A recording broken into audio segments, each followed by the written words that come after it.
Alors ce matin, le Seigneur m'a demandé j'ai une parole à vous partager ce matin. Et le titre de mon message s'intitule « Ce sont l'amertume et l'inquiétude qui ont aggravé ta situation. Ce n'est pas Dieu. » Alors que vraiment l'Esprit, l'onction de l'enseignement et le Saint-Esprit saisissent et qui me rendent capable de télécharger cette parole comme je l'ai vraiment reçue. Parce qu'on peut recevoir mais ne pas télécharger parce que justement l'atmosphère n'est pas propice. Mais par sa grâce, nous proclamons que l'atmosphère est propice au nom de Jésus. Je n'ai pas entendu ton amen. Dis à ton voisin, ce sont l'amertume et l'inquiétude qui ont aggravé ta situation. Ah ouais. Dieu n'a rien à voir dedans. Dieu n'a rien à voir dedans. Alors notre texte de référence, on le prend dans Marc chapitre 4, versets 37 à 40. Marc chapitre 4, versets 37 à 40. On l'a lu la semaine dernière, on le continue cette semaine. La Bible dit, il s'éleva un grand tourbillon et les flots se jetaient dans la barque au point qu'elle se remplissait déjà. Et lui, il dormait à la poupe sur le coussin. Ils le réveillèrent et lui dirent, « Maître, ne t'inquiètes-tu pas de ce que nous périssons ?» S'étant réveillé, il menaça le vent. Je vous ai dit que le mot menacer, c'est le mot grec epitimao, ça veut dire il a réprimé, il a réprimandé, il a parlé sévèrement au vent. Il a engueulé le vent. Il a réprimé le vent. Il a dit au vent, silence, tais-toi. Et il dit à la mer, silence, tais-toi. Et le vent cessa. Et il y eut un grand calme. Puis il leur dit, pourquoi avez-vous ainsi peur? Comment n'avez-vous point de foi? Et dans les textes parallèles, on a vu que le Seigneur leur dit, pourquoi avez-vous eu peur, gens de peu de foi? Et dans d'autres textes encore, parallèles toujours, il dit, mais où est votre foi? Pourquoi avez-vous peur? Où est votre foi? Ça veut dire que chaque fois que tu as peur, même quand tu pries, tu es en train de révéler à Dieu que ta foi a voyagé. Est-ce que quelqu'un me suit? J'ai dit, est-ce que quelqu'un me suit?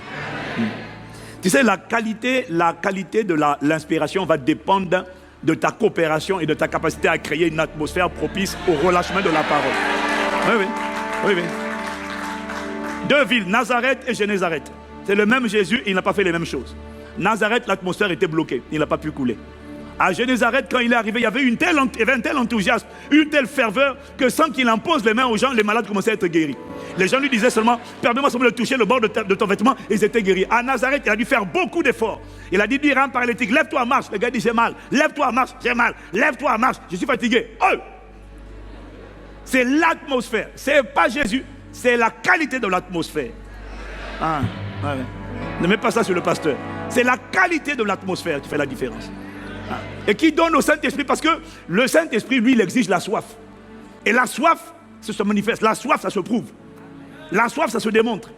Tout comme la froideur aussi, ça se voit. La soif, ça se démontre.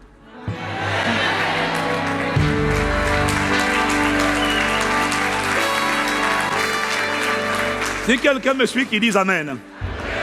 Donc, nous avons dit la dernière fois, bien aimé, qu'à chaque tempête, à chaque adversité, à chaque tempête, tourbillon, adversité qui va frapper, secouer ta vie. On a dit la dernière fois que lorsque la barque de notre vie est en train de prendre de l'eau, lorsque la barque de ta santé, la barque de ton foyer, la barque de ta destinée, lorsque la barque de ta vie est en train de prendre l'eau, on a dit que nous tous les êtres humains, nous avons la réaction des disciples, c'est-à-dire que nous sommes soumis aux mêmes tentations. C'est-à-dire qu'on a comme réflexe, on réagit d'abord lorsqu'il y a un tourbillon qui se lève, lorsque c'est une tempête, lorsque c'est un coup sévère, lorsque c'est une épreuve soudaine, que l'enfer se déclenche contre toi. La première réaction, lorsque tu apprends le divorce, lorsque tu apprends cette maladie grave, la première réaction, lorsque tu apprends ce licenciement, la première réaction d'entre nous, c'est d'abord la panique ou encore la peur. Et c'est exactement ce que les disciples ont manifesté comme réaction. Ils ont dit, au secours, maître, nous périssons. C'était l'expression de la panique ou encore de la peur. Et cette peur s'exprime par des questions silencieuses à l'intérieur, des questions comme « Oh là là, qu'est-ce qui va m'arriver? Oh là là, oh, qu'est-ce qui va m'arriver ?» C'est l'expression de l'inquiétude. L'inquiétude, ce n'est ni plus ni moins que la peur. Alors, je vais te parler ce matin de différents mots.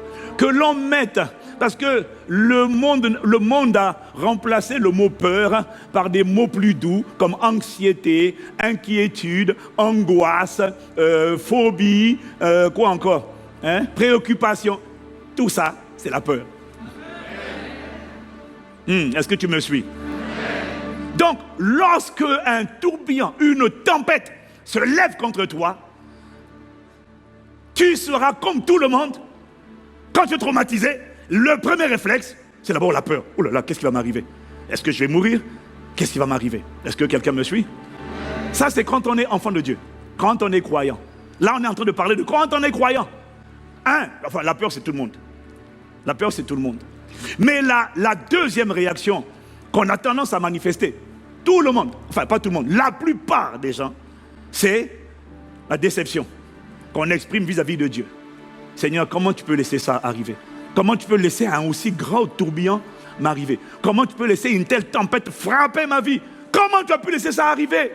Seigneur, pourquoi? Et en plus, pourquoi est-ce que tu ne dis rien?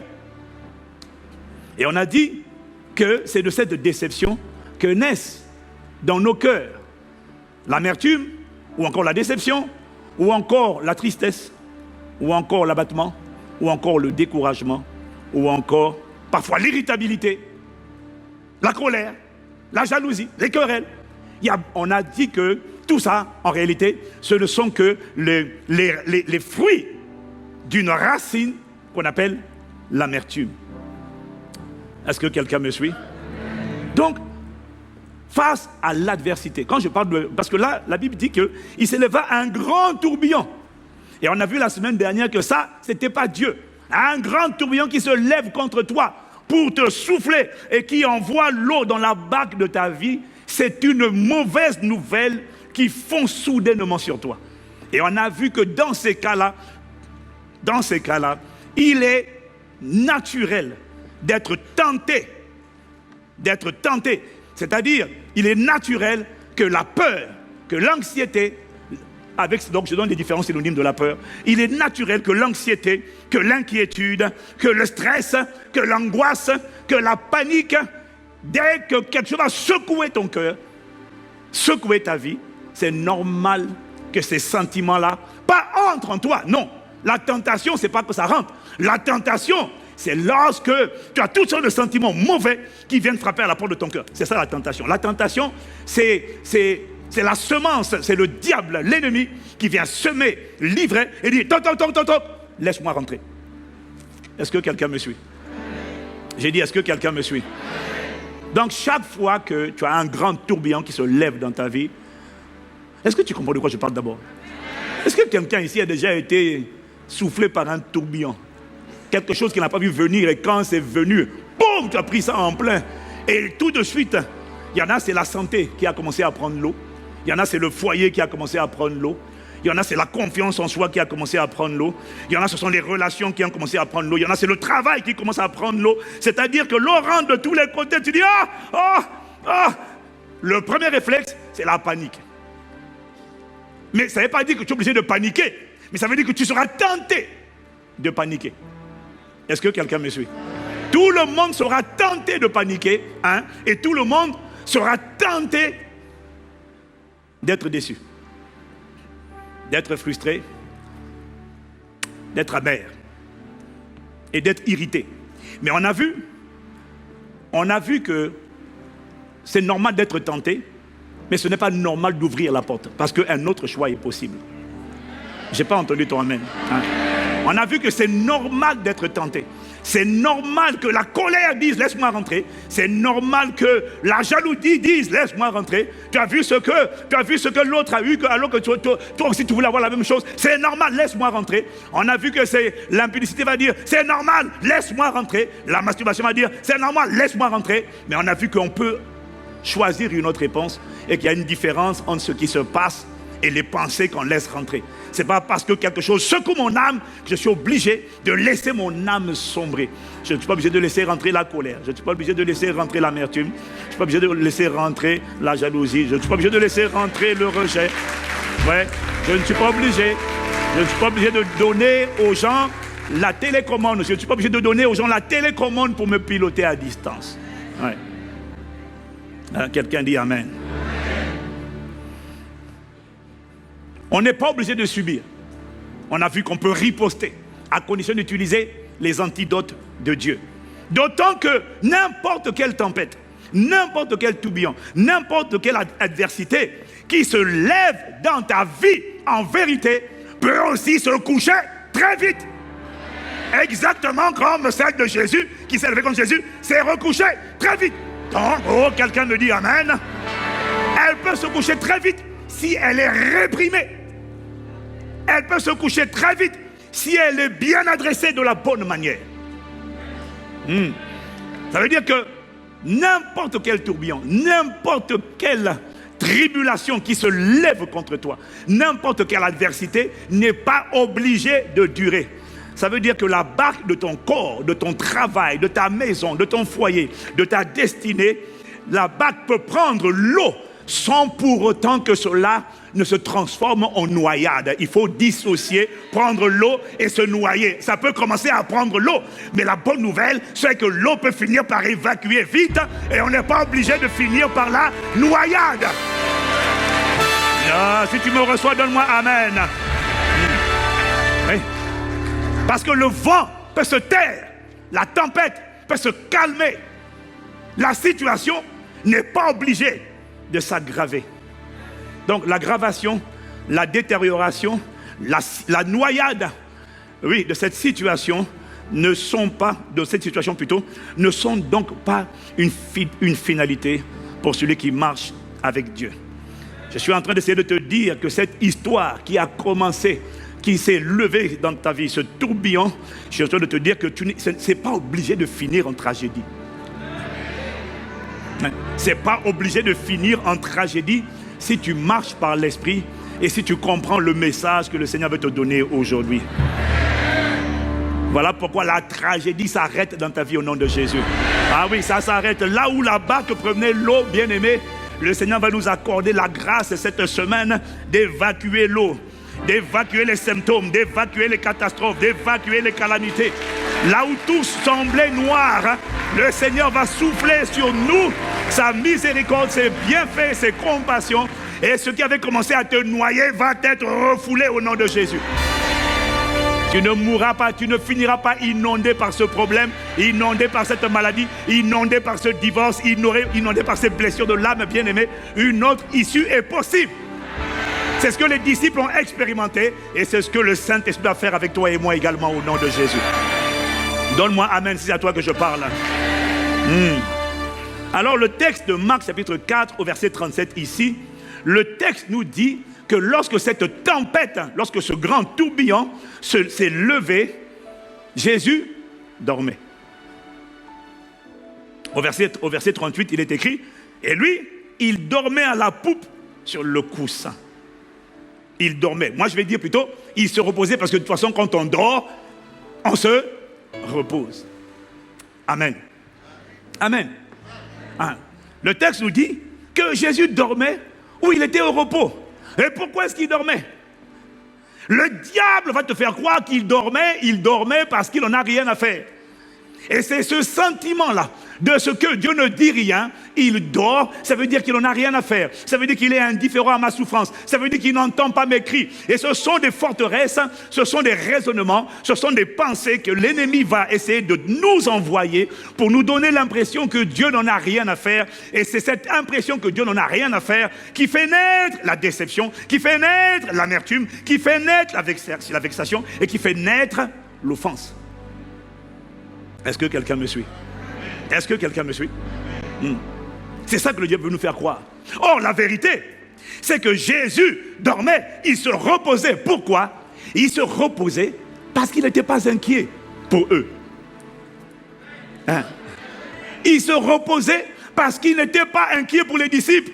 Eux, ils étaient inquiets, mais lui, il n'était pas. Pourquoi il n'était pas inquiet? Comment tu sais? Je vais te dire pourquoi je sais qu'il n'était pas inquiet. Il n'était pas inquiet. Pourquoi? D'abord, il n'était pas inquiet parce qu'il leur avait donné. Bon, en fait, j'ai compris que c'était une leçon qu'il voulait leur apprendre.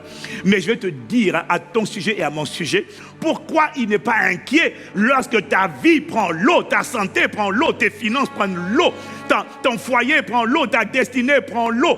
Pourquoi, alors que tu as l'impression que tu vas te noyer, pourquoi il n'est pas inquiet? Pourquoi il est silencieux? Est-ce que tu sais pourquoi? C'est parce qu'il t'a donné une arme qui s'appelle la foi de Dieu qui déplace les montagnes, et il attend de toi que toi tu utilises l'arme de la foi pour réprimer cette tempête, pour réprimer cette maladie, pour réprimer cette limitation, pour réprimer ce blocage, pour réprimer les œuvres des ténèbres.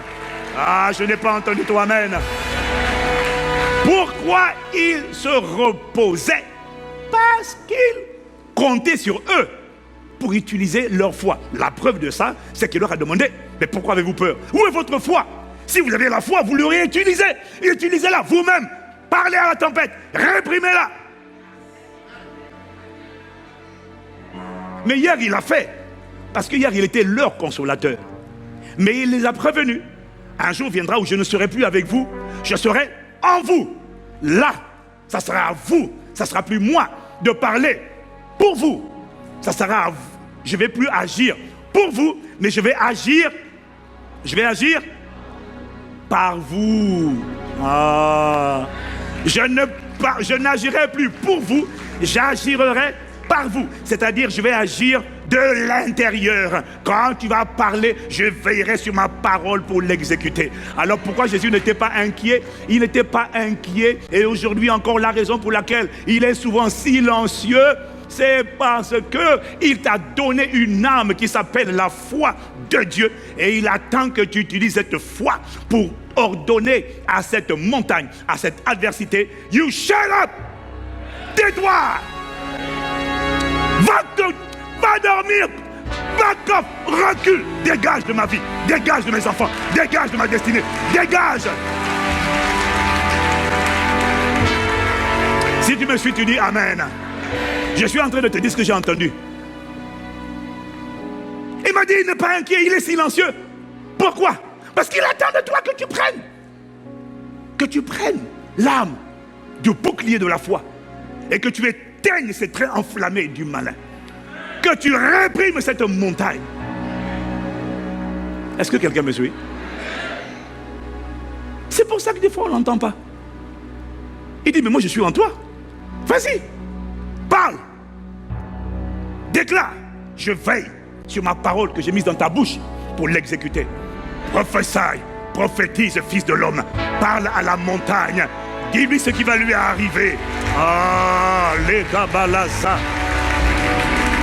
Oh, quelqu'un me dit Amen s'il me suit. Ah oui, c'est ce que fait la foi de Dieu. La foi emmène toujours dans le repos. La foi donne le repos. Dans Hébreu, c'est pour ça qu'il se reposait. Pourquoi? Lui, il avait la foi. Lui-même, Jésus, il avait la foi. Quelqu'un qui a la foi, pas en Dieu, mais de Dieu. Quelqu'un qui a la foi, pas en Dieu, mais la foi de Dieu. La foi en Dieu, rappelle-toi, fais confiance à Dieu. La foi de Dieu, c'est la foi de Marc 11, verset 23.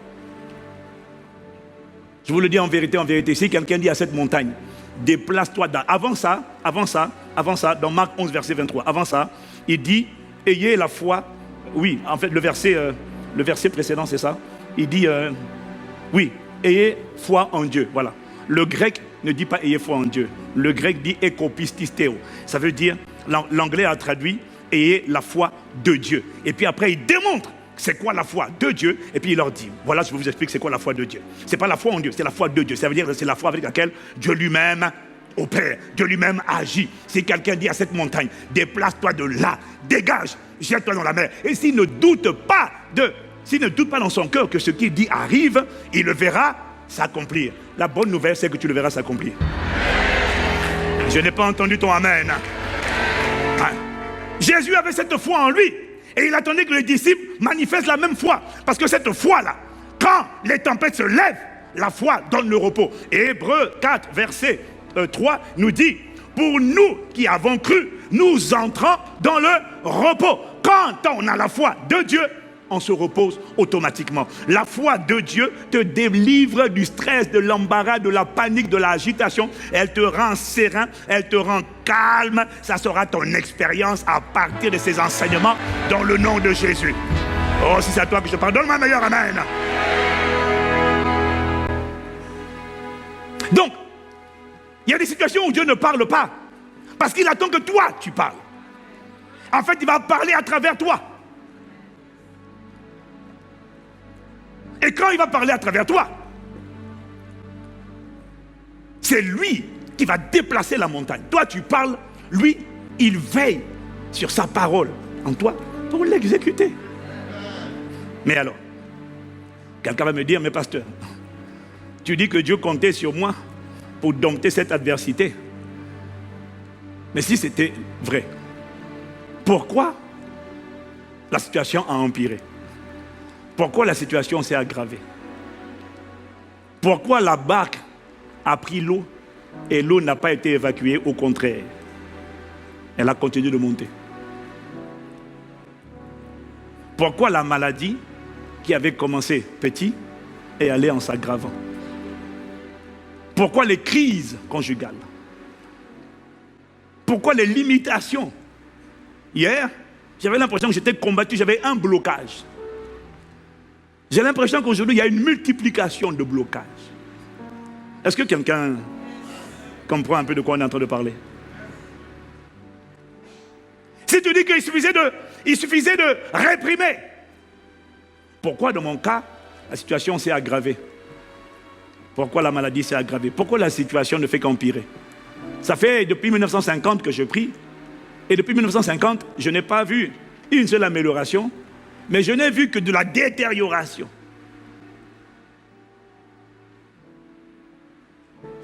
Et ça, c'est la question que j'ai posée à Dieu. Moi-même, personnellement, ma propre expérience.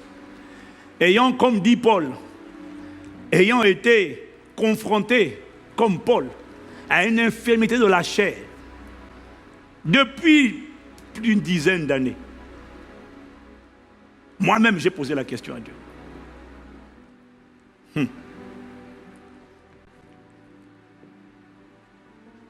Comme les disciples, j'ai prié. Et puis il ne répond pas. C'est aujourd'hui que j'ai compris qu'il ne répondait pas parce qu'il était calme. Mais pendant longtemps, plus de 10 ans, infirmité dans la chair. Et je ne comprends pas. Je ne comprenais pas. Ça a commencé. Et puis au fil des années, ça s'aggrave. Ça augmente, ça augmente. Puis je dis, mais Seigneur, c'est quoi ça? Alors j'ai prié, comme toi aussi. J'ai prié, j'ai jeûné. C'est le cas pour lequel je t'avais dit que j'avais fait un jeûne de 60 jours. 60 jours de jeûne, rien. Paul, au moment quand il a prié, Dieu lui a dit, ma grâce te suffit. Moi, rien, 60 jours. Est-ce que quelqu'un me suit? Ouais. Le genre de situation où tu pries et Dieu ne répond pas. Et tu ne comprends pas. Tu comprends? Alors, si tu vis dans le péché, tu peux dire c'est normal. Je récolte ce que j'ai semé. Mais si tu ne vis pas dans le péché, tu dis Seigneur, ça fait quoi là? Alors au dedans de toi, tu chantes. Oh, oh, oh, oh, j'ai crié à toi. Tu cries, mais tu as dit dans ta parole, lorsque les justes crient, le Seigneur entend, il est délivré de toute leur détresse. Mais là, ce n'est pas une délivrance, là, c'est une aggravation. Seigneur, c'est quoi l'histoire? Et puis, tu sais, il y a des histoires pour lesquelles, quand tu rencontres un... Moi, j'ai rencontré plein de gens, ils me disent, ils sont prophètes, ils ont des visions. Et quand je leur parle de mon histoire, tu sais, est-ce que Dieu ne t'a pas montré quelque chose? Dieu n'a rien dit. Et c'est comme si ton cas, Dieu ne le montre à personne.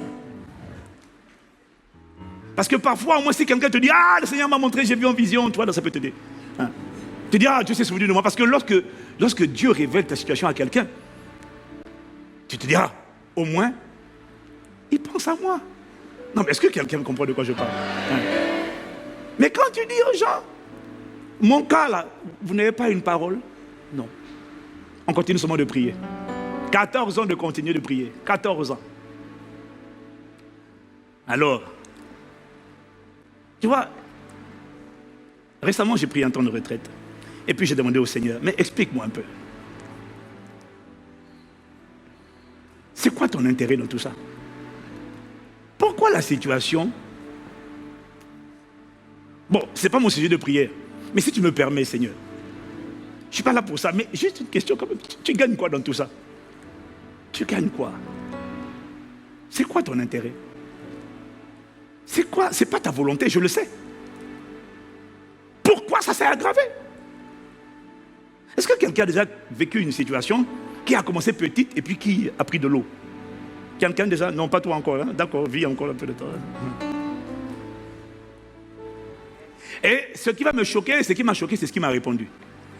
Il m'a dit, premièrement, tu as compris maintenant que le fait qu'une adversité arrive, je permets, il n'y a rien qui arrive sans que je ne l'ai permis.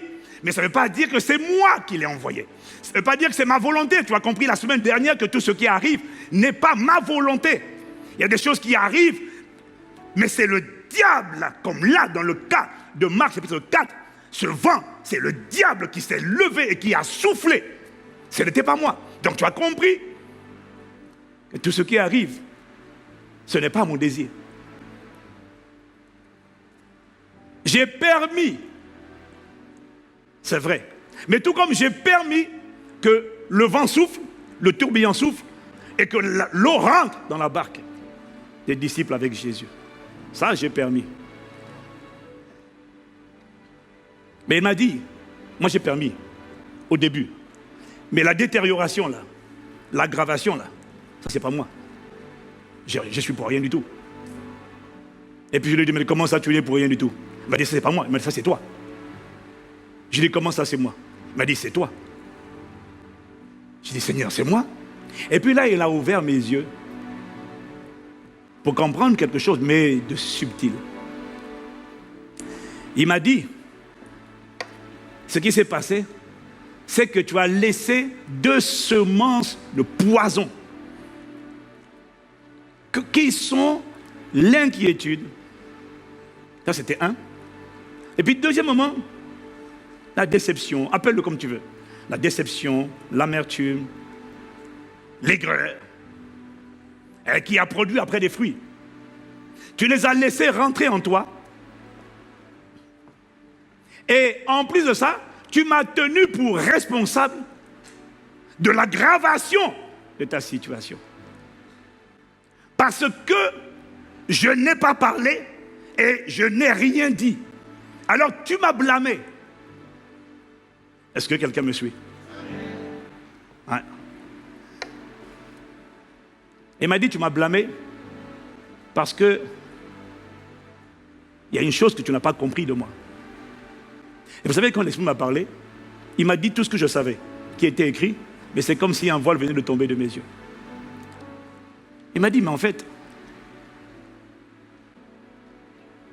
tu m'as blâmé à cause de mon silence. Mais ce que tu n'as pas compris, c'est que moi, je ne suis pas venu en toi par le Saint-Esprit, je ne suis pas là pour te combattre. Je suis là pour t'aider à combattre. C'est mon rôle en toi. Je ne suis pas là pour te combattre. Je suis là pour t'aider.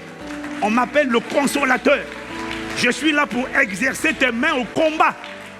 Je ne suis pas là pour combattre à ta place.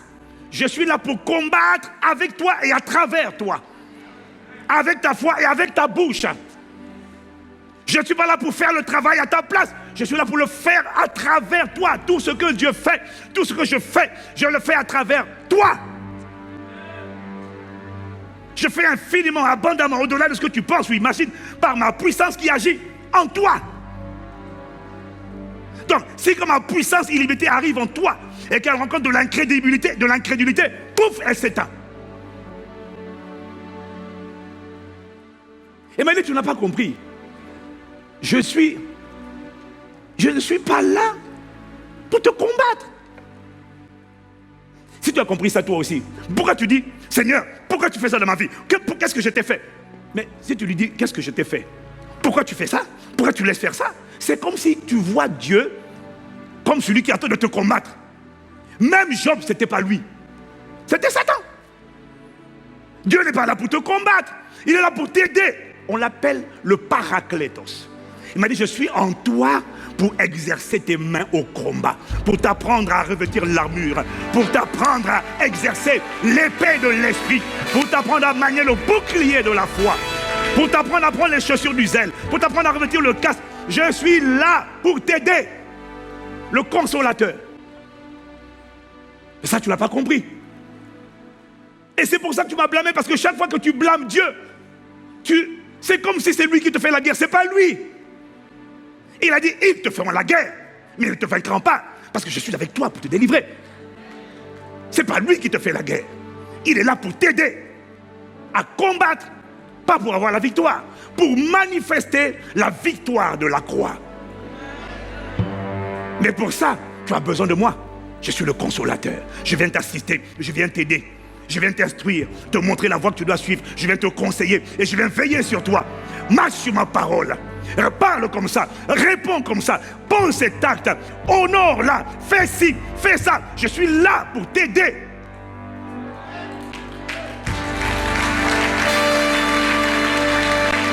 Il m'a dit, deuxièmement, ce que tu n'as pas compris, c'est que je ne suis pas coupable de ta situation. Je ne suis pas le coupable. Je suis ta délivrance de cette situation. Je ne suis pas le coupable. Je suis ta délivrance.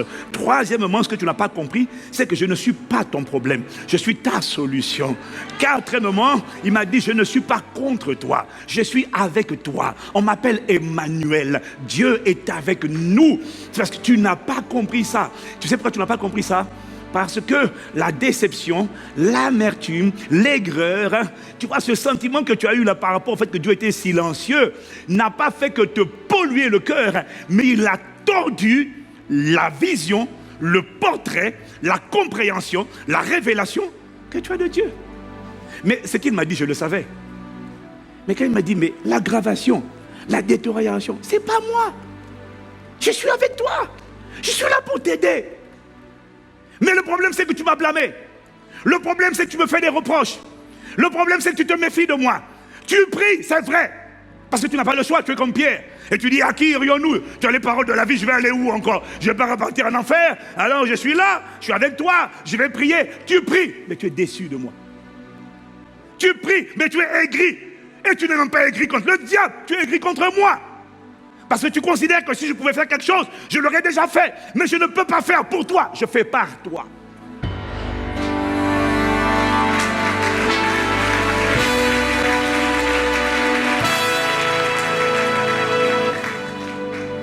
Il m'a dit, tu n'as pas compris.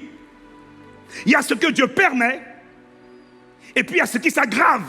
L'aggravation des symptômes. L'aggravation de la situation. Le pourrissement. Ce n'est pas Dieu. Je dis, mais c'est qui? Il a dit, c'est pas que c'est toi le responsable. En fait, c'est pas ta faute. Mais c'est toi le responsable dans le sens où tu as laissé rentrer 2 semences ivrées. Tu as laissé rentrer 2 poisons que sont l'inquiétude. Parce que quand tu as la barque qui est en train de prendre l'eau, reconnais avec moi que la plupart du temps, quand ta vie prend l'eau, ton foyer prend l'eau, ta santé prend l'eau, tes finances prennent l'eau, lorsque tu es confronté à toutes sortes de combats bizarres que tu ne comprends pas, le commun des mortels a tendance à s'inquiéter, à se poser des questions. Qu'est-ce qui va m'arriver? Est-ce que quelqu'un me suit? Est-ce que quelqu'un me suit? Il m'a dit, tu as laissé la porte ouverte. Suis-moi. Prie que je télécharge ce message-là comme il faut.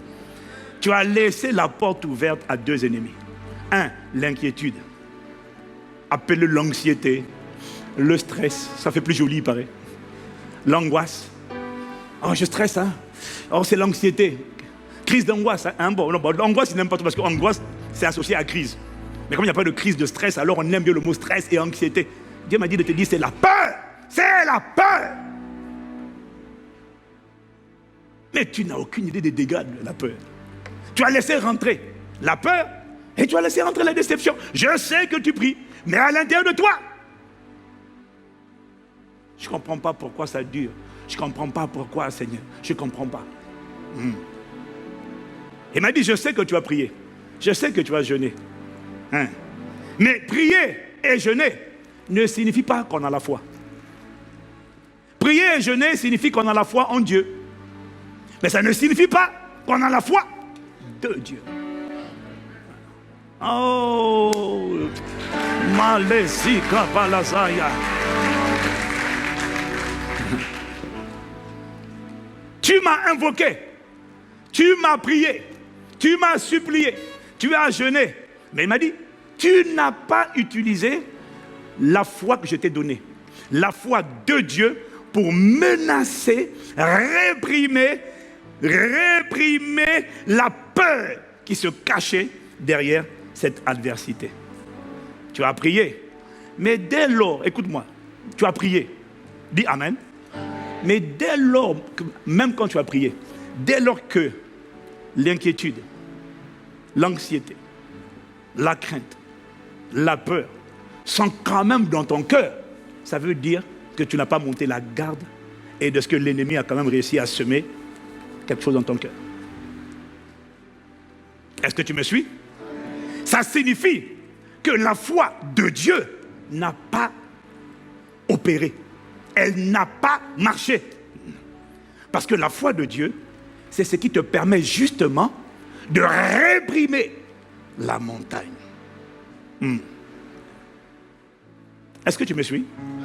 Alors la question c'est pourquoi l'inquiétude, l'anxiété, la peur, la crainte, les interrogations, les soucis, pourquoi ils sont rentrés en toi? Il m'a dit ces choses-là sont rentrées parce que tu n'as pas menacé le tourbillon. Tu n'as pas proclamé la vérité de la parole de Dieu face à la situation. Est-ce que quelqu'un me suit? Est-ce que quelqu'un me suit? Il m'a dit quand un tourbillon, quand une situation se lève contre toi, ce qu'il attendait des disciples, c'est qu'ils activent leur foi de Dieu et qu'ils parlent à la montagne. Tu dis quoi à la montagne? Tu dois parler à la montagne de l'œuvre achevée de la croix. Tu dois dire à la montagne qui se dresse contre toi pourquoi elle s'est trompée de cible, pourquoi elle s'est trompée de destinataire. Tu dois lui parler des mérites du sang de Jésus. Tu dois lui parler de l'œuvre de la rédemption. Tu dois lui parler de ce que la rédemption a fait de toi, pour toi, et de ce que le pouvoir, l'autorité t'a été donnée pour commander et être obéi. Tu dois lui dire que... Ah, est-ce que quelqu'un me suit? Tu dois dire à la montagne, à ce problème, tu dois le nommer et lui dire qu'il s'est trompé de cible. Tu dois lui dire qu'il va dégager. Tu dois lui dire ce qui va lui arriver. Exactement comme David a fait avec Goliath.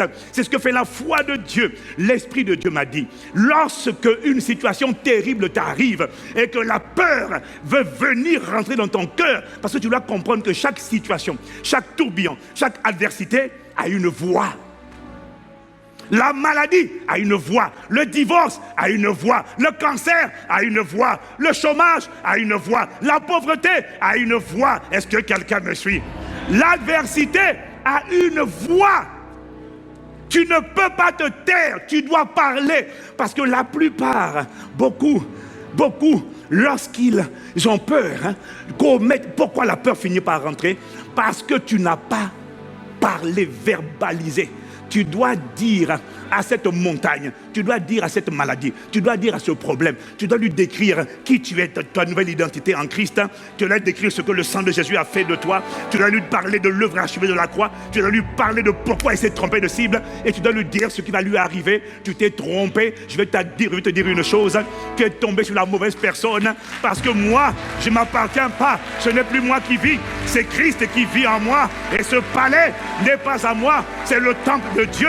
Tu n'as pas déclaré la guerre à Ivan Castanou, tu as déclaré la guerre au Saint-Esprit. Et là, tu vas avoir affaire à celui qu'on appelle le plus fort. Il habite en moi, il est dans la place et il va te réduire à néant dans le nom de Jésus-Christ.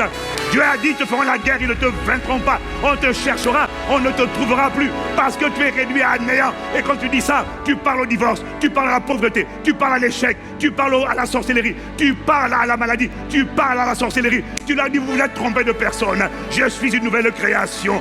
Malesa Katariama. Ah, quelqu'un me dit amen. Quelqu'un me dit amen. En fait, ce que j'essaie de te dire, c'est quoi? Ce que j'essaie de te dire, c'est quoi? C'est qu'il m'a montré que si la peur est rentrée, ça veut dire qu'elle n'a pas rencontré la foi de Dieu. Parce que la foi de Dieu, voilà la subtilité.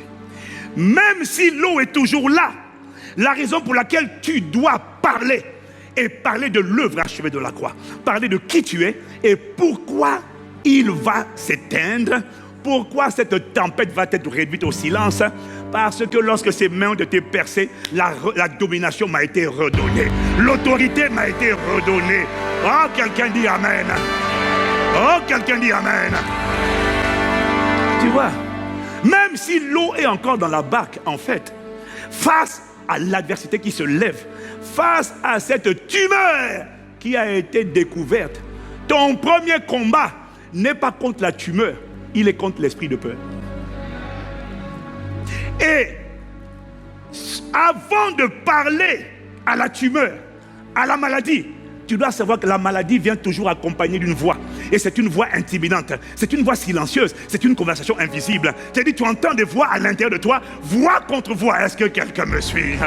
Mais il m'a dit, l'erreur que vous commettez, c'est que quand la peur te saisit, tu commences à parler à Dieu. Non, ça c'est la prière à Dieu. C'est pas ça que tu dois faire. Tu dois lui dire, tu t'es trompé de personne. Tu t'es trompé de... Fallait pas attaquer ma vie. Fallait pas attaquer mes enfants. Fallait pas attaquer mon foyer. Fallait pas attaquer mon mariage. Fallait pas attaquer mon église. Fallait pas. Au nom de Jésus, je viens contre toi. Je me tiens dans le sang de Jésus. Je viens contre toi. Ta première cible n'est pas naturelle. Elle est d'abord spirituelle. C'est l'esprit de peur, d'anxiété, d'inquiétude, la panique, d'angoisse. C'est lui que tu dois attaquer en premier.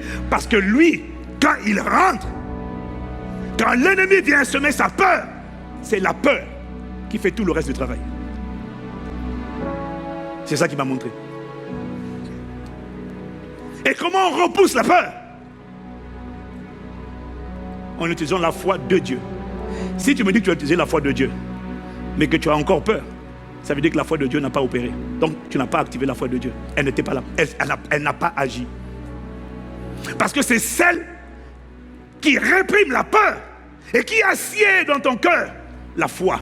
Le repos total, malgré les symptômes, malgré la situation. Lorsque la foi de Dieu a fait son travail, même quand la situation n'a pas bougé, tu es complètement serein et détendu et tu rentres dans l'expérience de ce qu'on appelle la paix de Dieu qui surpasse toute intelligence.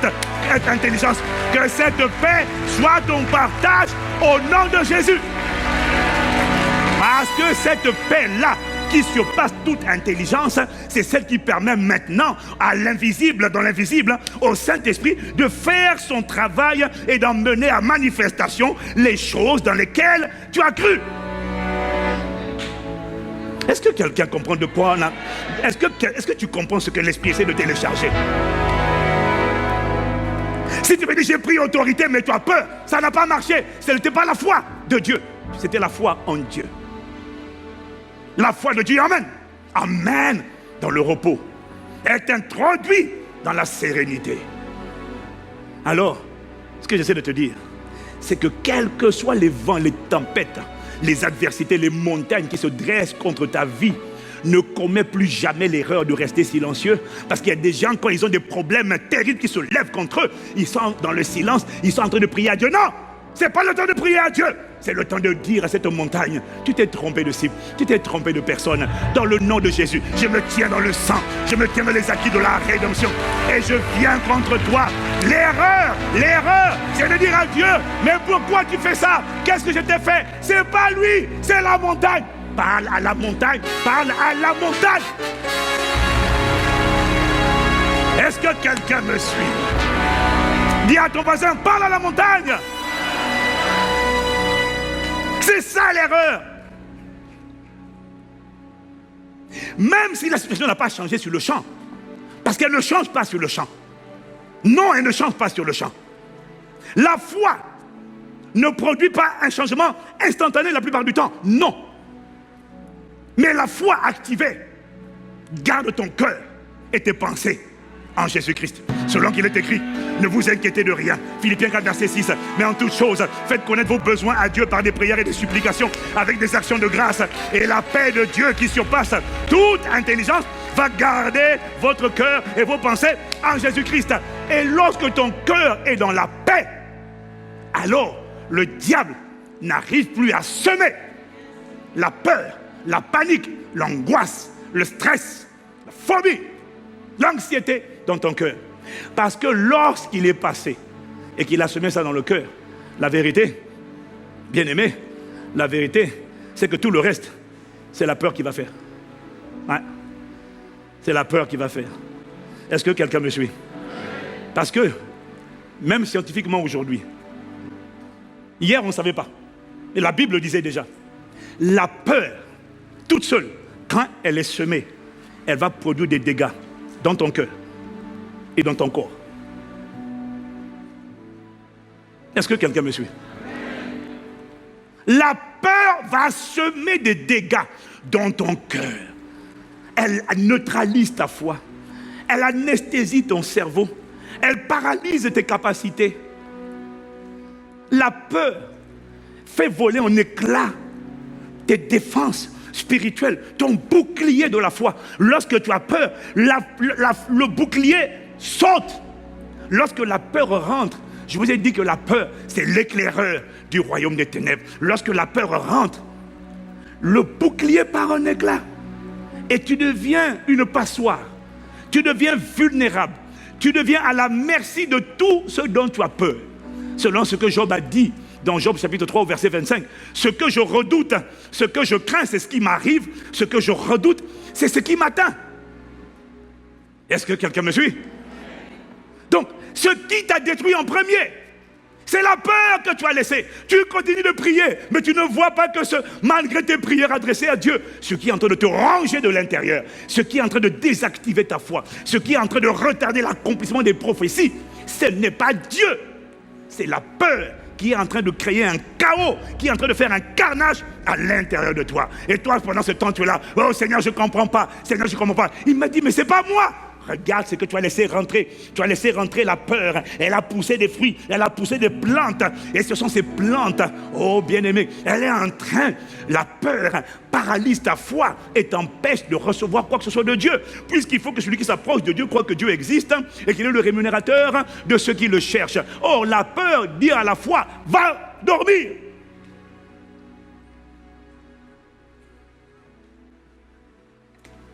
Il m'a dit, tu tolères juste un petit peu de soucis, juste un petit peu d'inquiétude. Mais comment elle fait pour être toujours là? C'est parce que tu ne lui as pas parlé. Donc, je vais te dire, avant de parler, en fait, quand tu parles à la montagne, tu parles surtout à la voix invisible qui accompagne la montagne. Est-ce que quelqu'un me suit? Il y a toujours une voix qui accompagne le problème. C'est une voix invisible. C'est une conversation invisible. Et l'erreur, c'est que tu sais que cette voix, cette adversité vient avec la voix. Et pendant ce temps, toi tu pries Dieu. Et plus tu pries Dieu, plus la voix de l'intimidation, la voix de Goliath, te dit, je vais te déchirer, je vais te détruire, tu vas mourir comme ta mère, tu vas mourir comme ton père, tu vas rester pauvre toute ta vie, tu ne pourras jamais y arriver, je mets des barrières, et toi tu es là pour dire, Seigneur agis, Seigneur agis. Il m'a dit non, réponds à la voix. L'erreur c'est quand tu te tais, tant que la peur est là, ne te tais plus jamais, parle-lui aussi longtemps qu'elle est là, parle-lui à la montagne, parle à la montagne, parle à la montagne, parle à la montagne. Ah, je n'ai pas entendu ton amen. Luc chapitre 16, chapitre 17, verset 6. Luc 17, verset 6. Le Seigneur dit, si vous aviez la foi comme un grain de sénévé, vous diriez à ce sycomore, déracine-toi et plante-toi dans la mer, et il vous obéirait. Qu'est-ce que Jésus dit? Il dit que la preuve de la foi de Dieu à l'intérieur de toi, c'est ta capacité, non pas à dire, oh Seigneur, pourquoi tu m'as oublié? Oh Seigneur, je ne comprends pas. Non, il dit la preuve de la foi. Si tu as la foi, même si elle est petite comme un grain de sénévé, la preuve de la foi de Dieu à l'intérieur de quelqu'un, c'est lorsqu'il passe son temps à dire au sycomore, tu t'es trompé de personne, tu t'es trompé de famille, tu t'es trompé de foyer, tu t'es trompé, tu n'as pas choisi la bonne personne. Au nom de Jésus, je me tiens dans le sang et je te dis qu'il y en a un qui va disparaître. Ça ne sera pas moi, ça sera toi. Tu vas dégager. Oh, mais je n'ai pas entendu ton amen. Et Jésus te donne une certitude ici. Il te donne une certitude. Il te donne une certitude. Il te dit, si tu parles et tu dis au sycomore, déracine-toi, dégage. Il te dit, il va t'obéir. Parce que la foi va chasser la peur. Et la paix de Dieu dans ton cœur va permettre au Saint-Esprit d'emmener en manifestation ce en quoi tu as cru. Que ce soit ton partage. Je n'ai pas entendu, donne-moi un meilleur amen. Que de temps à prier, à jeûner, à crier. Seigneur, tu comprends? Seigneur, tu vois pas? Seigneur, tu n'es pas sensible? Seigneur, ça te dit rien? Il me dit, mais c'est pas moi. Je t'ai donné l'arme, je t'ai donné l'armure. Utilise-la. Ouais, mais j'ai parlé, ça n'a pas bougé. C'est non. Ton but, c'est pas que ça bouge. Ton but, c'est que cette voix ne soit plus jamais entendue en toi. Oh, mais est-ce que tu comprends?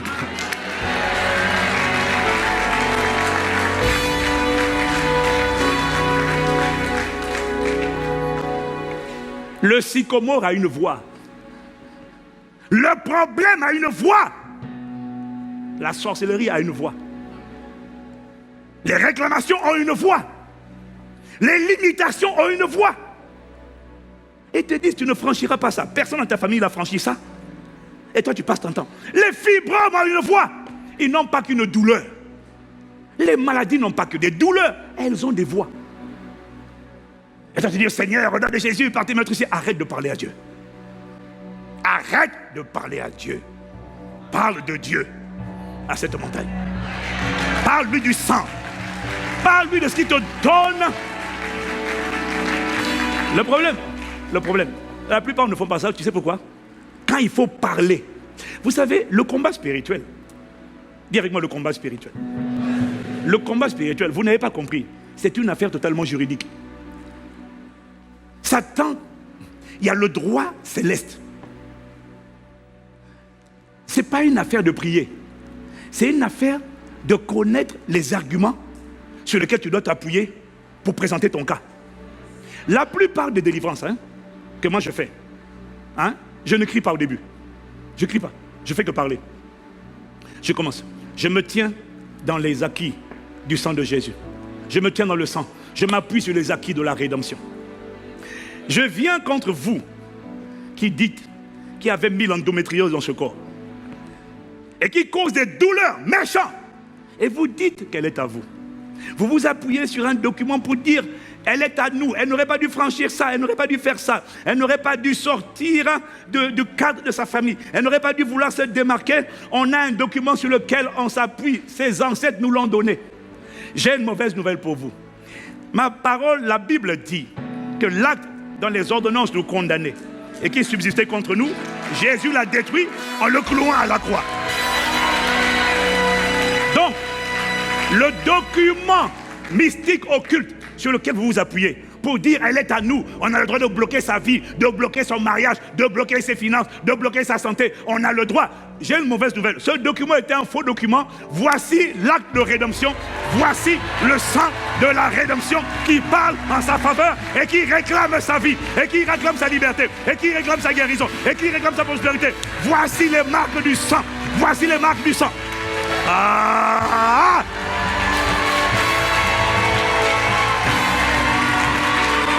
Écoute-moi. Écoute-moi. Quand je fais ça, je ne crie pas. Je ne crie pas. C'est pas la peine de venir. Oh non, déjà c'est ça. Non. Non. C'est pas la peine. Les cris parfois masquent le vide. L'ignorance. On s'appuie sur la parole. Je vais vous expliquer pourquoi vous êtes trompé de personne. Parce qu'il n'y a plus de condamnation pour ceux qui sont en Jésus-Christ. et qui marche non selon la chair, mais selon l'esprit. En effet, la loi de l'esprit de vie en Jésus-Christ m'a affranchi de la loi du péché et de la mort.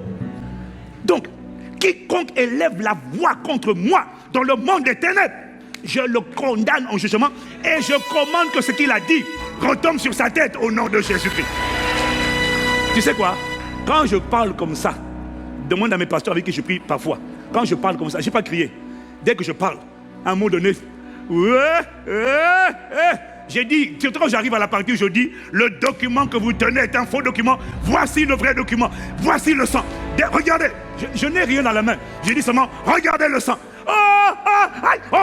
Ça commence maintenant à partir dans tous les sens. J'ai dit, je ne fais que m'appuyer sur les acquis de la rédemption. Quelqu'un me donne amen. C'est un combat juridique. On s'appuie sur le droit divin, sur la vérité de la parole. On ne s'appuie pas sur les émotions et les sentiments. Laisse-moi dormir, je n'arrive pas, j'ai des insomnies tous les jours. Pasteur, arrête de dire, j'ai des insomnies tous les jours, Seigneur, délivre-moi. Non, parle à ce qui t'empêche la nuit de dormir. Et dis-lui pourquoi il s'est trompé d'adresse. Pourquoi il ne reviendra plus jamais perturber ton sommeil. Dis-le lui. J'ai fait ça à une sœur. Elle m'a envoyé un message pour me dire que ça fait plusieurs jours qu'elle ne dort pas. Elle ne dort plus, elle ne dort pas la nuit. Elle combat toute la nuit et puis elle crie, elle parle. Elle dit que vraiment même les enfants l'entendent parler dans son sommeil. Elle dit je ne dors plus la nuit. Le matin je vais au travail. Elle m'a envoyé un audio. Je lui ai répondu. Ce que je te dis là, je lui ai répondu. Tu t'appuies sur les acquis de la rédemption. Tu t'appuies sur la vérité. Et Dieu a dit dans sa parole, quand tu te coucheras, tu seras sans crainte. Et quand tu seras couché, ton sommeil sera doux. Je vais vous dire pourquoi vous ne pouvez pas réclamer ma vie. Vous ne pouvez pas réclamer mes enfants. Vous pouvez pas, parce qu'elle voit des gens, dans sa chambre, elle voit des trucs qui apparaissent. Elle me dit, elle a un homme, un guerrier qui était bizarre. Et puis quand il avait un regard bizarre. Et quand elle lui a dit, sors de ma chambre, il a disparu. Après encore, c'est un autre qui est venu. Et toute sa nuit, c'est des visions et des apparitions, des visions et des apparitions. Un coup, c'est quelqu'un qui vient la voir sur le visage, avec l'apparition, le visage de son enfant. Et puis il dit, non, je t'interdis d'utiliser le visage de mon enfant pour m'approcher. Brusquement, le visage disparaît. J'ai dit, c'est quoi ça? Elle me dit, pasteur, qu'est-ce que je dois faire? Je lui ai dit, tu dois t'appuyer sur la vérité. Ne pas chercher à savoir d'où ça vient. Quel que soit l'endroit d'où ça vient. Ce qui compte, c'est pas d'où ça vient. Ce qui compte, c'est la vérité et ta capacité à résister, à tenir ferme avec la foi de Dieu par cette montagne. Dis-lui, dégage. Maintenant, je lui ai donné quelques arguments juridiques sur lesquels s'appuyer. Et je l'ai appelé, je lui ai envoyé un message avant-hier. Je lui ai dit, alors comment ça va? Elle me dit, ça fait 3 jours que je dors, je n'ai plus d'apparition, je n'ai plus de vision, je n'ai plus rien. Que ce soit ton partage dans le nom de Jésus-Christ. Si c'est à toi que je parle, donne-moi amen vibrant comme le tonnerre.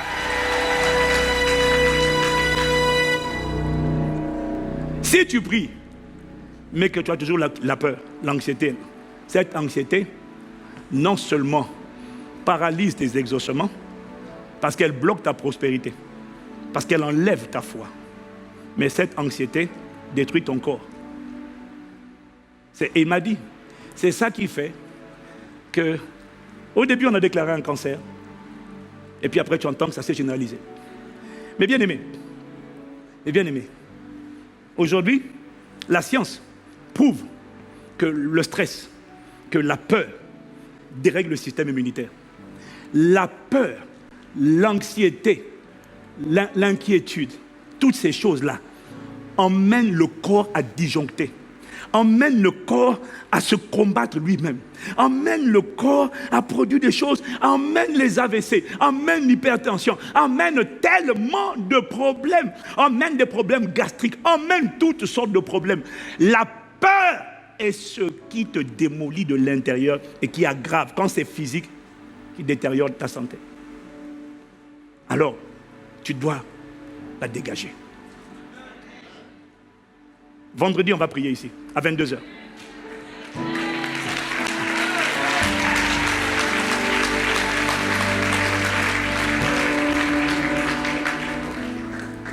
Est-ce que quelqu'un me suit?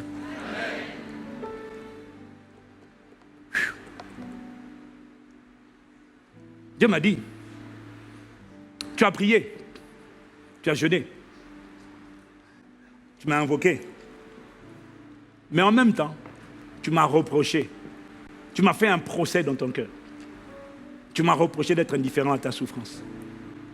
Tu m'as reproché d'être indifférent face à l'aggravation des symptômes, la détérioration de la situation. Tu as prié. Tu as prié. Mais le fait que tu m'aies gardé un petit grief là, un petit reproche, prouve que malgré ta prière, l'amertume, la déception, la tristesse, le découragement, l'irritation, toutes ces choses-là, tous ces fruits de l'amertume sont rentrés.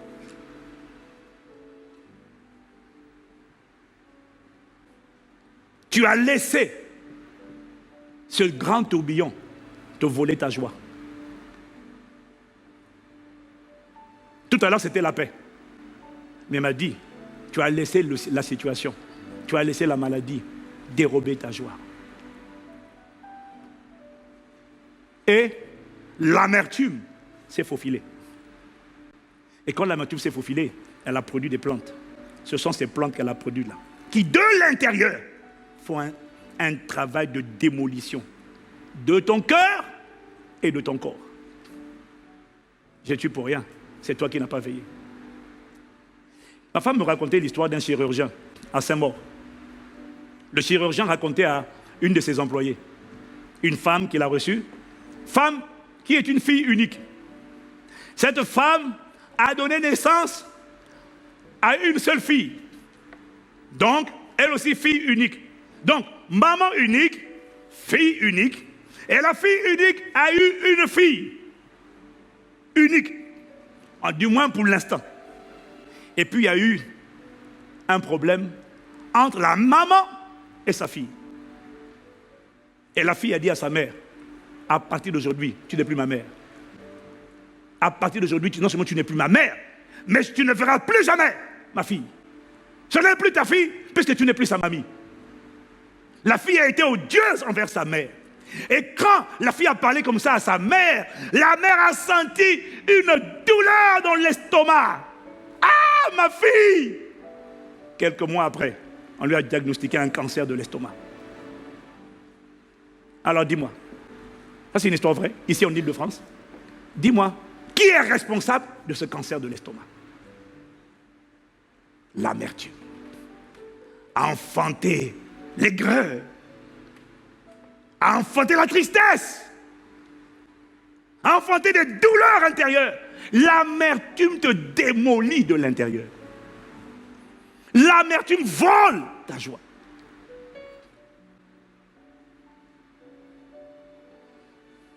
La science, aujourd'hui, prouve ce que la parole affirmait déjà depuis longtemps.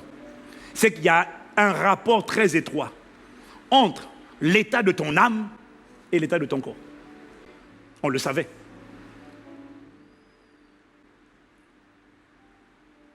Proverbe 15, verset 13. Un cœur joyeux rend le visage aimable. Mais quand le cœur est triste, l'esprit est abattu. Un cœur joyeux rend le visage aimable. Ça veut dire que l'état du visage, l'état du cœur, va déteindre sur le visage. Proverbe 17, verset 22. Un cœur joyeux est un bon remède. Mais un esprit abattu dessèche les eaux. Tu vas maigrir lorsque tu as le cœur rempli de tristesse, de mélancolie. Tu vas te décomposer. Mais un cœur joyeux est un bon remède. La version anglaise dit a merry heart is a good medicine. Le mot hébreu de remède, ça veut simplement dire guérison. Mais c'est ce que les médecins disent. Ils te disent que dans un cancer, il y a 80% au moins de part émotive, de gestion des émotions. Cancer du foie, cancer des poumons. Tu me dis, ouais, le rapport avec les émotions. Mais il faut se détester. Il faut avoir de soi une piètre image pour boire sans cesse. Parce que le Proverbe 31 dit, donnez de l'alcool à ceux qui ont l'amertume dans l'âme. Quelqu'un qui fume, il boit. Mais il a une mauvaise estime de lui-même. Ses émotions sont en piteux état. Il ne s'aime pas. Voilà pourquoi il est en train de détruire son corps. Et c'est ça qui l'amène à la maladie. Mais donc, ce sont les émotions. Parce que quand tu t'aimes, et que tu es en paix, et que tu as la joie, et que tu as l'amour, tu as la foi, tu as la douceur, tu ne prends pas de cigarettes, tu ne prends pas de l'alcool pour t'enivrer. Non, non et non.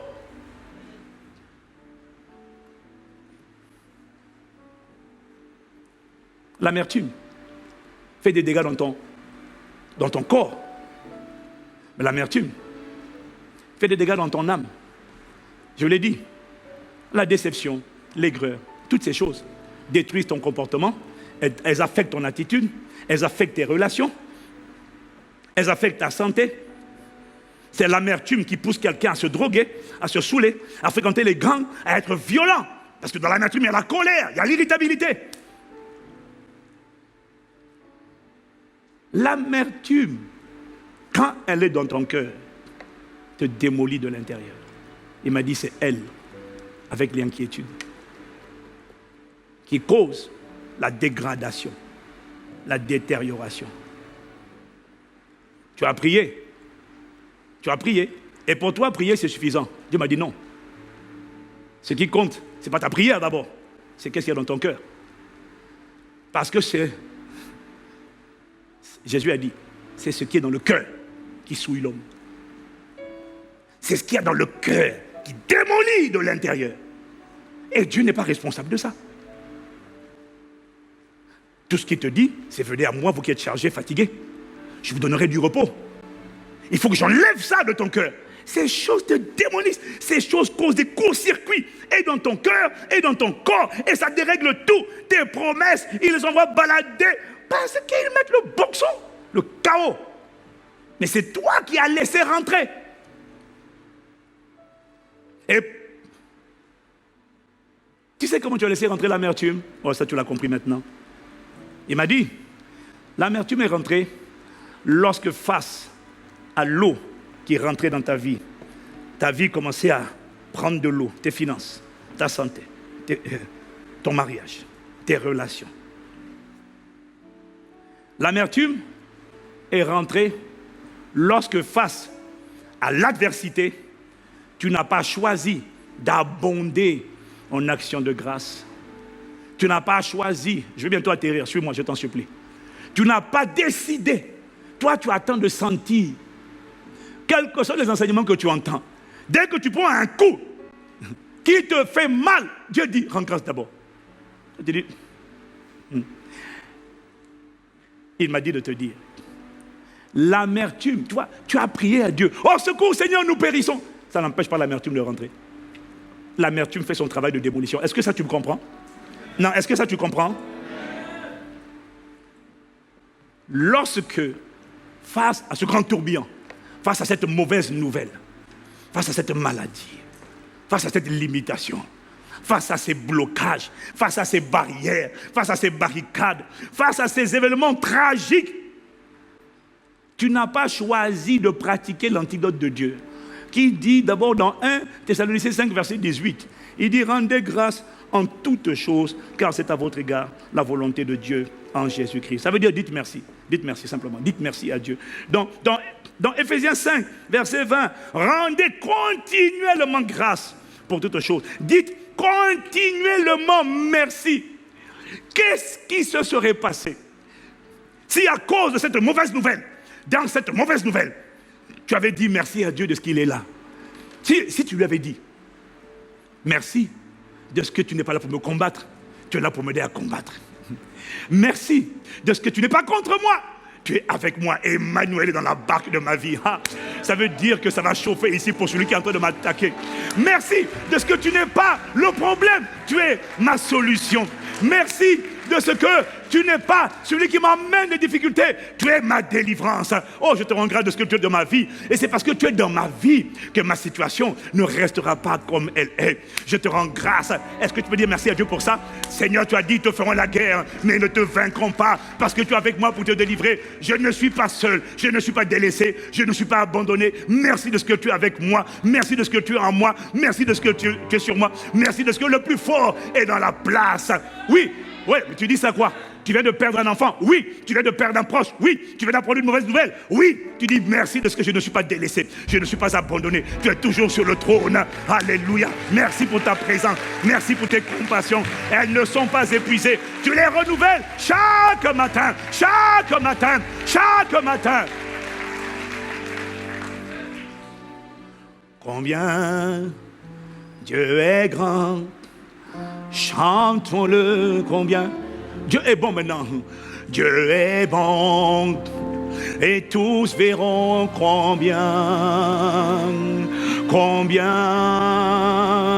Dieu est bon. Malecito kamalalea, l'emrosi que lama, combien tu es bon en tout temps. Je bénirai le Seigneur en tout temps et sa louange sera toujours, pas de temps en temps, pas, non, toujours dans ma bouche. Si tu avais fait ça, malgré l'eau qui rentre, si tu avais fait ça, c'est ce qui serait passé. L'amertume aurait été virée de ton cœur et la joie indescriptible et pleine de gloire serait venue remplir ton cœur. Ah oui, parce que l'action de grâce est ce qui permet d'enfanter l'amour et la joie et te rend capable de traverser n'importe quelle tribulation, souffrance, adversité, épreuve dans la joie. Parce que ton cœur doit rester dans la joie. Parce que l'amertume va te démolir de l'intérieur. Voilà pourquoi il dit, je vous en supplie, réjouissez-vous dans le Seigneur. Je vous le répète, réjouissez-vous, réjouissez-vous. Ne laissez pas l'amertume. Si vous laissez l'amertume, c'est un poison. Elle va tout démolir. Et le cœur et l'âme. Le problème, c'est que le corps et le cœur. Le problème, c'est que le cœur, c'est l'âme. Oh, bien-aimé, il a dit, ta prospérité dans la vie dépendra toujours de la prospérité de ton âme. Si ton âme est amère, c'est fini. Il n'y a rien qui va sortir de ta vie. Gardez la joie, gardez la joie, gardez la joie. Comment on garde la joie? On rend grâce. Et quand on rend grâce, l'amertume, cette place est repoussée plutôt. Elle est repoussée. Et la joie de Dieu, c'est ce qu'on appelle la joie indescriptible et pleine de gloire. La joie incommensurable, elle n'a pas d'explication. C'est pour ça qu'on l'appelle la joie du Seigneur. Et la Bible dit que la joie du Seigneur sera votre force. Pas la joie des bonnes nouvelles, pas la joie du monde. Non, la joie du Seigneur. Dieu est toujours dans la joie. Dieu n'est jamais dans la dépression. Dieu n'est jamais amer. Dieu est toujours dans la joie. Quand tu veux attirer sa présence, il faut être dans la joie. Oh, palero, c'est malado. Et comment on fait pour être dans la joie quand on n'a rien de joyeux? On rend grâce à Dieu, on chante des cantiques. On chante des cantiques. Quand on chante des cantiques, tu vas rarement voir quelqu'un qui est en mauvais état, qui va mal, même les païens, même les incroyants. Quand tu mets une chanson et que tu commences à chanter la chanson a une vertu terrible de prendre ce qui t'attristait, sauf si tu mets des chansons de mélancolie, évidemment. Mais si tu mets des chansons de joie, des chansons de célébration, la chanson, c'est la musicothérapie. En fait, par la musique, là, tu vois, ça vient prendre ton âme, ça vient alléger ton âme de choses, machin. Et puis, c'est pour ça qu'il faut baigner dans l'adoration, il faut baigner dans la prière, il faut baigner dans l'adoration prophétique, dans le chant, dans la contemplation. Malaisa de tout mon être, alors j'élève un chant. Dieu, Dieu, Dieu, Dieu, Dieu tout-puissant, Dieu tout-puissant, que tu es. De tout mon. Quel que soit ce qui m'arrive, un chant s'élève de moi pour reconnaître que tu es toujours sur le trône de l'univers et de l'éternité et que tu règnes à jamais, Dieu Tout-Puissant. Dieu Tout-Puissant, que tu es grand. Malé, matolé, c'est l'âme. On est à. Dans la déception, chante ça, chante ça. N'attends pas de sentir, commence-le. Tu reconnais qu'il est là. Tu reconnais qu'il est grand. Tu lui rends grâce pour qui il est. Tu lui rends grâce pour ses bienfaits. Tu lui rends grâce pour sa grandeur. Tu lui rends grâce pour sa présence. Tu lui rends grâce pour sa puissance. Tu lui rends grâce pour sa fidélité. Tu lui rends grâce pour qui il est. Reconnais-le dans toutes tes voies. Reconnais qu'il est ce qu'il dit qu'il est. Et ta situation n'a pas changé ce qu'il est. Reconnais-le. Alors pourquoi, dans la barque qui prenait l'eau là, ta vie prenait l'eau, pourquoi l'amertume s'est ancrée? Parce que tu as oublié que l'adversité a une voix d'intimidation. Mais l'adversité, c'est celle-là qui a aussi une voix de tristesse, de découragement, d'aigreur, de résignation. En fait, c'est que je n'avais pas compris comme ça avant, mais qu'il a bien insisté sur les tables de mon cœur. Il a appuyé ça. Écoute-moi, j'ai bientôt fini, mais écoute ça. Il m'a dit, lorsque face à l'adversité, face à un coup que tu viens de prendre, face à une mauvaise nouvelle, il m'a dit, lorsque tu te tais et que tu réfléchis et que tu restes silencieux, tu commets une grave erreur. Il y en a dès qu'ils apprennent une mauvaise nouvelle, ils s'isolent et puis ils s'enferment et puis ils commencent d'abord à réfléchir.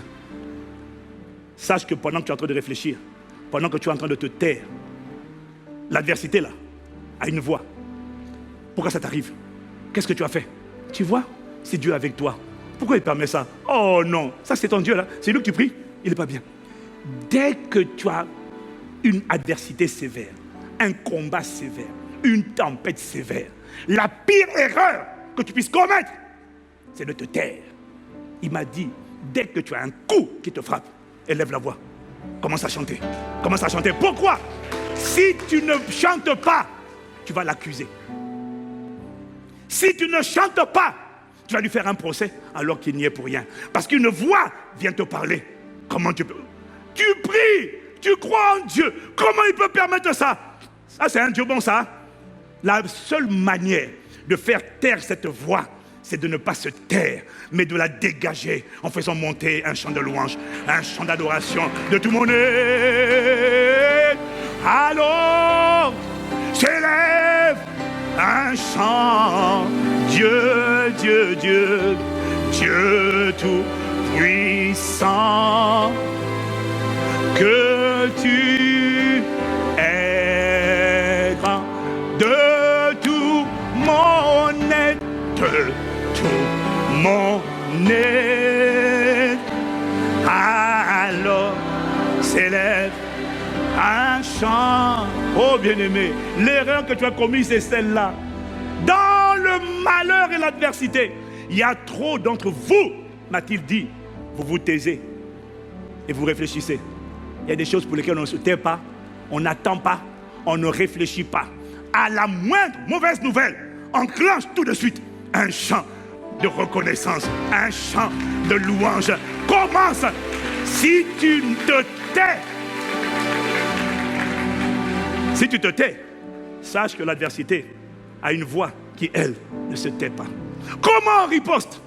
Fais monter un chant. Confesse qui il est. C'est ça qui crée une atmosphère de présence, de gloire autour de toi, qui éloigne les mauvaises odeurs et qui te garde dans la joie, immunisé contre la déception. Sinon, cette déception, cette amertume, associée à cette inquiétude, vont te massacrer. Bloquer tes prières, bloquer tes exercements, prendre ta santé et la dégringoler. Dieu m'a dit, c'est pas moi. C'est pas moi. C'est pas moi. Je n'y suis pour rien. Tu as été trompé. Je vais finir en vous disant ceci. Oh. Bon, on va laisser tomber le reste. C'est tellement subtil que plusieurs d'entre nous, l'amertume, tu t'en es pas rendu compte, a affecté ta relation avec Dieu. Ton adoration. Il y a des gens, tu pries, tu veux prier comme le pasteur Ivan, tu veux adorer comme le pasteur Ivan. Mais quand tu chantes, c'est sec, c'est vide. Parce que tu sais, quand quelqu'un est connecté au trône, ça se sait. Non, tu n'as pas dit amen. Quand quelqu'un est connecté et qu'il prie, il adore sous l'inspiration de l'esprit, ça se sent.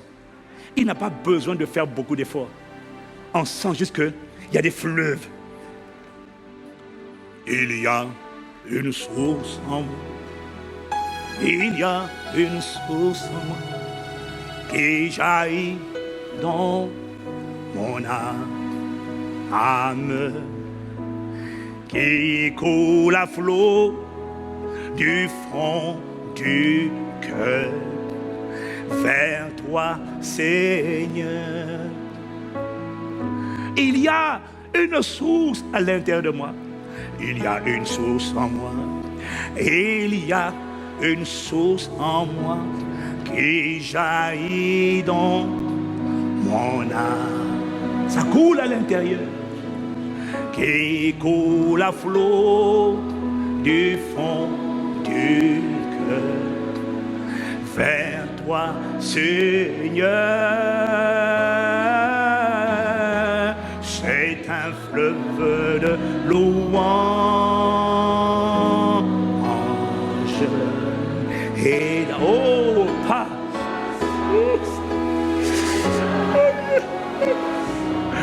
Dirigé vers toi, Seigneur, Jésus, mon roi. Alléluia. L'Esprit m'a dit, tu peux chanter la même chanson, mais on sent que c'est une chanson.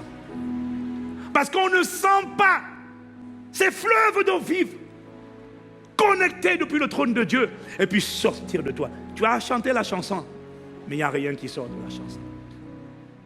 Et l'Esprit m'a dit, beaucoup d'entre vous, ta vie d'adoration a été affectée par les mensonges que l'amertume t'a donné en te faisant pointer Dieu comme étant ton problème. C'est pourquoi la plupart d'entre vous, vous avez du mal à couler dans l'adoration. Parce que j'aime bien, j'arrive pas. Regarde ton cœur. N'y a-t-il pas une déception, une aigreur, une tristesse, une mélancolie, quelque chose, une irritation, quelque chose que tu reproches à Dieu, tu n'oses pas lui dire, mais c'est là. Et il me dit, comment peux-tu? Parce que l'adoration, c'est la contemplation. Comment peux-tu contempler quelqu'un à qui tu fais des reproches? Comment peux-tu à la fois me contempler et en même temps avoir un grief contre moi? Tu pries parce que tu n'as pas le choix. Tu sais que tu n'as pas d'autre alternative. À qui irais-tu? Je suis le seul à avoir la vie éternelle. Tu pries, mais tu viens dans ma présence blessé parce que tu n'as pas vomi la déception, les déceptions de ta vie. Tu n'as pas appliqué mon antidote. Si tu avais appris à rendre grâce, ces poisons allaient sortir de toi progressivement. Ces mensonges allaient être renversés de toi en toi. Et tu allais avoir de moi le portrait de la vérité. Je suis de ton côté. Je suis venu t'aider à combattre. Pas te combattre, mais combattre avec toi. Pas contre toi, mais avec toi. Pas ton problème, mais ta solution. Pas ta frustration, mais ta délivrance. Mais comment peux-tu m'adorer, me contempler, alors qu'à l'intérieur de toi? Parce que tant que tu ne le contemples pas, tu ne peux pas l'adorer. Tant que tu ne le contemples pas, les fleuves ne sont pas relâchés. Alors, ce peuple m'honore des lèvres, mais son cœur est éloigné de moi. Et ça se sent. Tu rames quand tu conduis la prière. Tu rames quand tu essaies de prier. Parce que ton cœur n'a pas rencontré son cœur. Parce que l'amertume t'a dit, ne le regarde pas, il est méchant. Et tu as cru ça. Et ce n'est pas Dieu le problème, c'est toi. L'amertume t'a trompé. L'amertume t'a volé. Et le problème, c'est que comme tu ne sais pas connecter avec lui dans l'adoration, alors tu ne sais pas créer l'atmosphère qui déclenche sa manifestation et sa présence au milieu des affaires et des hommes. Alors tu ne sais pas déclencher cette gloire toi-même, l'emmener dans ta chambre. Parce que quand cette gloire arrive dans ta chambre. Ma Bible dit, Dieu se lève, ses ennemis se dispersent. Quand il atterrit, tu peux être dans une prison. Tu peux être dans une prison. Qu'importe, quand cette gloire arrive dans la prison, elle chamboule tout. Elle libère non seulement toi, elle libère les otages, elle libère les prisonniers, tes frères, tes soeurs, ton père, ta mère, tes oncles bien-aimés. Tu te rends compte que tu tiens par toi le salut de tellement de gens. Mais l'amertume a empêché Dieu de se déployer à travers toi, manifester sa gloire. Parce que l'amertume t'empêche de devenir un véritable adorateur. Waouh! Malésa, c'est un fleuve de louange et d'adoration et d'ado. Les chants restés. Très vers toi, Seigneur Jésus, mon. Est-ce que tu peux faire le chantre, toi qui es là avec moi, connecté au son de ma voix, là, dans cette salle? C'est un fleuve de louange. Plus fort, plus fort, plus fort. Ange et d'adoration. Ma femme, viens prendre le micro. Viens prendre le micro. Dirigé vers toi, Seigneur Jésus, mon roi. Alléluia. Mika, viens prendre le micro. C'est un fleuve de louange. Oh, allez-y, et d'adoration dirigée vers toi, Seigneur Jésus, mon roi. Alléluia. C'est un fleuve. Oh, donne de la voix. Est-ce que tu veux l'adorer? Est-ce que tu veux te reconnecter? Est-ce que tu veux connecter à son cœur? Et d'adoration dirigée vers toi, Seigneur Jésus, mon roi. Alléluia. C'est de louange. Lève les mains là où tu es. Dans les églises connectées. Guéris maintenant. Guéris maintenant. Guéris maintenant.